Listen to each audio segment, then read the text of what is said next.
तस्मै श्री गुरुवे नमः। माझे नाव अनिता राजकुमार कोळेकर, राहणार लातूर, मुक्काम पोस्ट लातूर। माझा पहिला अनुभव असा आहे की माझं लातूरमध्ये घर नव्हतं, मी किरायात राहत होते। मग मी तर आले, बाप्पांच्या समाधीचं दर्शन घेतलं, महाराजांचं दर्शन घेतलं, महाराजाला गुरुवारी सांगितलं। पहिल्याच गुरुवारी मला प्लॉट मिळाला। आज मी करोडपती आहे, मी खोटं नाही सांगत, करोडपती प्लॉट माहिती नाही। आणि दुसरा अनुभव असा आहे की माझं प्लॉट एकदम कमी झालं होतं, 4 पॉईंट रक्त कमी झालं। मी महाराजाकडे आले, दर्शन घेतलं, महाराजांना म्हटलं माझं ब्लड खूप कमी असतं। महाराज मला दुसरीकडे सगळं दवाखान्यात दाखवले, पण माझं ब्लड काही वाढत नाही।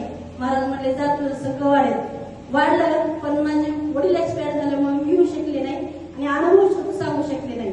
त्याच्यामुळे आणखीन ब्लड कमी झालंय। तर महाराजांना मी अशी विनंती करते की माझं ब्लड वाढावं, 3 पॉईंट फक्त राहिलेले आणि माझी तब्येत चांगली झाली।